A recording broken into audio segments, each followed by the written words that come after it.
అలానే సిఎస్ రావు తిరుమల తిరుపతి దేవస్థానంలో వైకుంఠ ద్వార దర్శనము అనగానే అందరికీ పులకించేటువంటి రోజు అది. అందుకే అందరూ ఆ రోజున దర్శనం చేసుకోవాలనుకుంటారు. గతంలో వైఎస్ఆర్ కాంగ్రెస్ పార్టీ అధికారంలో ఉన్నప్పుడు 10 రోజుల పాటు వైకుంఠ ద్వార దర్శనాలని కొనసాగించారు. అదే పద్ధతిని ఇప్పుడు కొనసాగిస్తున్నారు. అయితే ఇప్పుడున్నటువంటి ముఖ్యమంత్రి చంద్రబాబు నాయుడు గారి ఆదేశాల ప్రకారం సామాన్యులకి ప్రాధాన్యత ఇవ్వాలి అనేటువంటి నిర్ణయాన్ని తిరుమల తిరుపతి దేవస్థానం బోర్డు తీసుకుంది. దాంట్లో భాగంగా 10 రోజుల పాటు వైకుంఠ ద్వార దర్శనాలకి 182 గంటలు టైం ఉంటుంది. దాంట్లో 164 గంటలు సామాన్య భక్తుల దర్శనానికి అవకాశం ఇచ్చారు. అంటే 18 గంటలు వివిఐపీలకి అవకాశం ఇచ్చారు.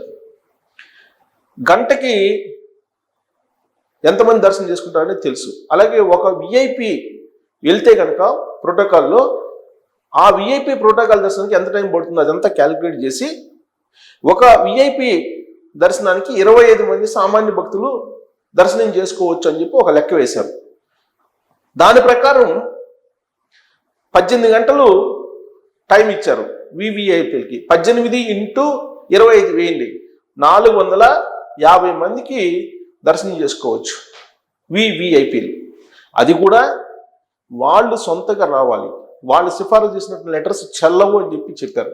యాక్చువల్గా ఇది వైకుంఠ ద్వార దర్శనాల వరకే పరిమితం. ఇది పర్మనెంట్గా ప్రోటోకాల్ దర్శనం ఖచ్చితంగా ఆ పర్సన్స్ రావాలని కనుక కొనసాగిస్తే సామాన్య భక్తులకి మంచి వెసులుబాటు కలుగుతుంది.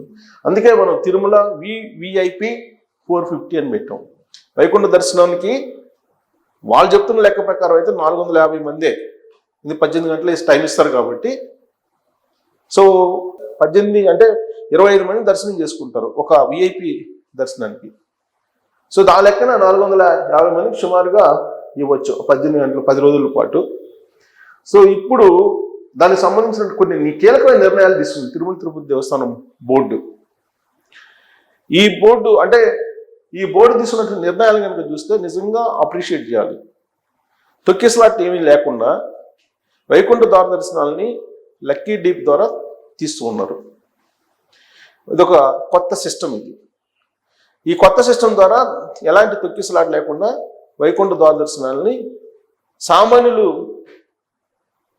ఈజీగా చేసుకునేలాగా వెసులుబాటు కల్పించారు. కొన్ని కీలకమైనటువంటి నిర్ణయాలు తీసుకుంది బోర్డు. ఆ నిర్ణయాలు ఏంటి అనేది నేను మీకు తెలియజేసిన ప్రయత్నం చేస్తాను. ఎందుకంటే కొన్ని లక్షల మంది వైకుంఠ ద్వార దర్శనానికి వెళ్ళాలనుకుంటారు, తిరుమల తిరుపతి దేవస్థానం దర్శనానికి అని చెప్పి అనుకుంటారు. కాబట్టి నేను వివరించే ప్రయత్నం చేస్తాను. తొలి 3 రోజులు ఈ డిప్లోనే. సో మొత్తం 10 రోజుల్లో తొలి 3 రోజులు మొత్తం ఈ డిప్లోనే ఉంటాయి, మిగతా మళ్ళీ మామూలుగానే వస్తుంది. తొలి 3 రోజులు మాత్రం ఈ డిప్ ఉంటుంది. తిరుమల వైకుంఠ ద్వార దర్శనాల తొలి 3 రోజులకు టోకెన్లను ఆన్లైన్లో కేటాయించాలని టీటీడీ నిర్ణయించింది. తిరుమలలో మంగళవారం జరిగిన టీటీడీ ధర్మకర్తల మండలి అత్యవసర సమావేశంలో ఈ నిర్ణయం తీసుకున్నారు. ఈ 3 రోజులు టోకెన్లను ఈ డిప్ ద్వారా ఆన్లైన్లో కేటాయిస్తారు. మిగిలిన 7 రోజులు భక్తులు నేరుగా తిరుమలకు చేరుకుని వైకుంఠ ద్వార దర్శనాలు చేసుకోవచ్చు. ఈవో అనిల్ కుమార్ సింఘాల్, అదనపు ఈవో వెంకయ్య చౌదరి బోర్డు సభ్యులతో కలిసి టీటీడీ చైర్మన్ బిఆర్ నాయుడు ఈ వివరాలను మీడియాకు వెల్లడించారు. డిసెంబర్ 30 నుంచి జనవరి 8 వరకు 10 రోజుల పాటు తిరుమలలో వైకుంఠ ద్వార దర్శనాలు ఉంటాయి. డిసెంబర్ 30 నుంచి జనవరి 8 తారీఖు వరకు. గతంలో తిరుమలలో ఏర్పాటు చేసే కౌంటర్లలో ముందు రోజు నుంచి వైకుంఠ ద్వార దర్శనాల టోకన్లు కేటాయించేవారు. తొలి 2 రోజుల్లో టికెట్ల కోసం విపరీతమైనటువంటి ఒత్తిడి ఉంటుంది. గత ఏడాది తిరుపతి బైరాగి పట్టెడ కౌంటర్ల వద్ద క్యూ లైన్లో జరిగిన తొక్కిసలాట్లో 6 మృతి చెందడంతో ఈసారి అటువంటి సంఘటనలకు తావివ్వకుండా ఆన్లైన్లోనే తొలి 3 రోజుల టోకెన్లు జారీ చేయాలని నిర్ణయించారు. ఇది ఒక అద్భుతమైనటువంటి నిర్ణయం. ఆన్లైన్లో టోకెన్లు ఇస్తే కనుక ఎవరు ఆ క్యూ లైన్లోకి వెళ్లాల్సిన అవసరం లేదు, తొక్కిసలాటికి ఆస్కారమే ఉండదు. సామాన్యులకు అధిక ప్రాధాన్యం. సీఎం చంద్రబాబు నాయుడు ఆదేశాల మేరకు ఈసారి సామాన్య భక్తులకు వైకుంఠ ద్వార దర్శనాల్లో పెద్దపీట వేసే నిర్ణయాన్ని తీసుకున్నారు. 10 రోజుల పాటు వైకుంఠ ద్వార దర్శనాలకు 182 గంటల సమయం ఉంటుందని, అందులో 164 గంటల సామాన్య భక్తులకి కేటాయిస్తూ నిర్ణయం తీసుకున్నామని అన్నారు. ఈ 10 రోజుల్లో దాదాపు 8 లక్షల మందికి వైకుంఠ ద్వార దర్శనం కల్పించేలా ప్రణాళికలు రూపొందించామని తెలిపారు. 8 లక్షల మందికి 10 రోజుల్లో 8 లక్షల మందికి ద్వార దర్శనం. గంటకు 4,300 నుంచి 4,700 మందికి దర్శనం కేటాయించేలా ఏర్పాట్లు చేస్తున్నామని వెల్లడించారు. తొలి 3 రోజుల దర్శనాల టోకన్ల కోసం భక్తులు నవంబర్ 27 నుంచి డిసెంబర్ 1వ తేదీ వరకు TTD website, mobile app, WhatsApp ద్వారా తెలుగు, తమిళం, కన్నడ, ఇంగ్లీష్, హిందీ భాషల్లో రిజిస్ట్రేషన్ చేసుకోవచ్చు. సో అది గుర్తుపెట్టుకోండి. నవంబర్ 27 నుంచి డిసెంబర్ 1 వరకు, నవంబర్ 27 నుంచి డిసెంబర్ 20 అంటే ఈ నెల 27 నుంచి డిసెంబర్ 1 వచ్చే నెల 1వ తారీఖు వరకు టీటీడీ వెబ్సైట్ కానీ, మొబైల్ యాప్ కానీ, వాట్సాప్ ద్వారా తెలుగు, తమిళ, కన్నడ, ఇంగ్లీష్, హిందీ భాషల్లో రిజిస్ట్రేషన్ చేసుకోవాలి. డిసెంబర్ 2న డిప్లో ఎంపికైన వారి సమాచారాన్ని పంపుతారు. ఇప్పటి వరకు ఆర్జిత సేవలు ఏ విధంగా అయితే మనం డిప్లో సెలెక్ట్ చేసుకుంటున్నామో ఆర్జిత సేవల్ని, సేమ్ అదే పద్ధతిని ఇప్పుడు దీనికి పెట్టారు. తొలి 3 రోజుల దర్శన టోకెన్లో ఉన్నవారు మాత్రమే తిరుమలకు రావాలని చైర్మన్ విజ్ఞప్తి చేశారు. అది ఎందుకంటే అక్కడ తొక్కిసలాట ఏం జరగకుండా ఆ డిప్లో ఎవరైతే సెలెక్ట్ అవుతారో వాళ్ళే రావాలి, మిగతా వాళ్ళకి దర్శనాలు జరగకపోవచ్చు, అక్కడికి పోయి నిరుత్సాహపడాల్సిన అవసరం లేదు. సో కాబట్టి డిప్లో సెలెక్ట్ అయిన వాళ్ళు రావచ్చు. అమరావతిలోని శ్రీవారి ఆలయం 2వ ప్రాకార నిర్మాణానికి సీఎం చేతుల మీదుగా ఈ నెల 27న భూమి పూజ జరుగుతుందని తెలిపారు. బోర్డు నిర్ణయాలు. వైకుంఠ ద్వార దర్శనాల తొలి 3 రోజులు శ్రీవాణితో పాటు 300 ప్రత్యేక దర్శనాలు రద్దు. సో వైకుంఠ ద్వార దర్శనాలు తొలి 3 రోజుల పాటు శ్రీవాణి కానీ లేదా ప్రత్యేక దర్శనం 300 రూపాయలు కానీ లేవు. 10 రోజుల పాటు ఆర్జిత సేవలు, ప్రత్యేక దర్శనాలు రద్దు. 10 రోజుల పాటు ఆర్జిత సేవలు, డైలీ జరిగే ఆర్జిత సేవలు కానీ ప్రత్యేక దర్శనాలు కానీ ఉండవు. స్వయంగా వచ్చే ప్రోటోకాల్ ప్రముఖులకు మాత్రమే విఐపి బ్రేక్ దర్శనాలు. అంటే వాళ్ళు వ్యక్తిగతంగా అక్కడ భౌతికంగా కనిపించాలి, అప్పుడే విఐపి బ్రేక్ దర్శనాలు. సో ఇది ఖచ్చితంగా ఈవో అనిల్ కుమార్ గారు ఖచ్చితంగా పాటిస్తారు. దీంట్లో ఎక్కడ మినహాయింపు ఉండకపోవచ్చు.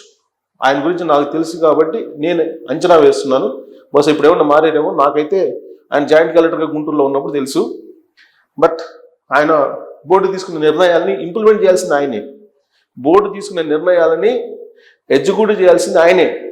కాబట్టి వ్యక్తిగతంగా భౌతికంగా పర్సన్ కనిపిస్తేనే ప్రోటోకాల్, ఇది గుర్తుపెట్టుకోవాలి. అంతకు మించి మినహాయింపిస్తే మాత్రం అనిల్ కుమార్ సింఘాలే విమర్శలకు గురవుతారు. వాట్సాప్ ద్వారా టోకెన్లు బుక్ చేసుకునేందుకు ప్రత్యేక ఆప్షన్లు అందుబాటులోకి తెచ్చి సులువుగా నమోదు చేసుకునేలా ఏర్పాట్లు చేశారనమాట. వాట్సాప్ ద్వారా టోకెన్ బుక్ చేసుకునేందుకు ప్రత్యేక ఆప్షన్లు ఇచ్చింది, అందుబాటులోకి తెచ్చి సులువుగా నమోదు చేసుకునేలా ఏర్పాటు చేశారు. వైకుంఠ ఏకాదశి రోజున 70,000, ద్వాదశి రోజున 75,000, ఆంగ్ల సంవత్సరం అంటే జనవరి 1న తొలి రోజు 68,000 మందికి దర్శనం అవకాశం. ఆ 3 రోజుల పాటు 70,000 ఒక రోజు ఏకాదశి రోజున. ఏకాదశి రోజున అందరూ అక్కడే ఉంటారు, వివిఐపీలు అందరూ కూడా అక్కడే ఉంటారు. బహుశా వాళ్ళకి నేను అనుకోవటం అన్లిమిటెడ్గా ఇస్తారేమో. వివిఐపీలు అందరూ కొండ మీద ఉంటారు. వాళ్ళు పుణ్యాత్ములు అనాలో మహాపాపత్ములు అనాలో తెలియదు, కానీ మొత్తానికి అందరూ అక్కడే ఉంటారు వివిఐపీలు చాలా వరకు. సో 70,000, ద్వాదశి రోజున 75,000, ఆంగ్ల సంవత్సరం తొలి రోజు 60,000 మందికి దర్శనం అవకాశం. జనవరి 2 నుంచి 8వ తారీఖు వరకు 300 టికెట్లు. జనవరి 2 నుంచి 8వ తేదీ వరకు 300 టికెట్లు 15,000 ఇస్తారు. శ్రీవాణి ట్రస్ట్ దాతలకు 1000 చొప్పున టికెట్లు కేటాయిస్తూ నిర్ణయం. ఇది జనవరి 2 నుంచి 8కి ఇస్తారు. ఇది టోటల్గా వాళ్ళు డిజైన్ చేసింది, ఇది వైకుంఠ ద్వార దర్శనాలకు సంబంధించి. దాంట్లో ఇంపార్టెంట్గా మనం గుర్తుపెట్టుకోవాల్సింది ఏంటంటే డిసెంబర్ 30 నుంచి జనవరి 8 వరకు 10 రోజుల పాటు దర్శనం ఉంటుంది. ఆ తర్వాత మీరు ఆ దర్శనానికి వెళ్ళాలంటే 27 నుంచి నవంబర్ 27 నుంచి డిసెంబర్ 1వ తారీఖు వరకు మీరు రిజిస్ట్రేషన్ చేసుకోవాలి. రిజిస్ట్రేషన్ చేసుకోవాలి వాట్సాప్లో కానీ, టీటీడీ వెబ్సైట్లో కానీ, లేదా మొబైల్ యాప్లో కానీ. తర్వాత మీరు గుర్తుపెట్టుకోవాల్సింది ఏంటంటే ఇది ఆ 10 రోజుల పాటు తొలి 3 రోజులు, 10 రోజుల్లో తొలి 3 రోజులు ప్రత్యేక దర్శనాలు కానీ శ్రీవాణి కానీ ఉండదు. ఎప్పుడు ఉంటుంది శ్రీవాణి? జనవరి 2 నుంచి 8వ తారీఖు వరకు 300 టికెట్లు కానీ లేదా 15,000 దర్శనం కానీ ఉంటుంది. ఇది టీటీడీ నిర్ణయించినటువంటి బోర్డు నిర్ణయాలు. ఖచ్చితంగా ఇవి మంచి నిర్ణయాలు అని చెప్పి అనుకోవాలి. గతంలో ఎప్పుడు లేని విధంగా ఈసారి లక్కీ డిప్ ద్వారా ఈ వైకుంఠ ద్వార దర్శనాలు ఇస్తున్నారు కాబట్టి తొక్కిసలాట అనే దానికి ఆస్కారం లేదు. సో శ్రీవారు ఎవరిని కరుణిస్తే వాళ్ళకి ఆ దర్శనం లభిస్తుంది. ఎప్పుడు ఆ లక్కీ డీప్లో జ్వరబడి ఆన్లైన్లో కొంతమంది ట్యాంపరింగ్ చేయకపోతే ఆ జాగ్రత్తలు తీసుకుంటే టీటీడీ నిజమైన భక్తులకి దర్శనం లభించే అవకాశం ఉంది. మరి ఈ నిర్ణయాల మీద మీరేమంటారు? ట్రోల్ చేయొచ్చు. Thank you.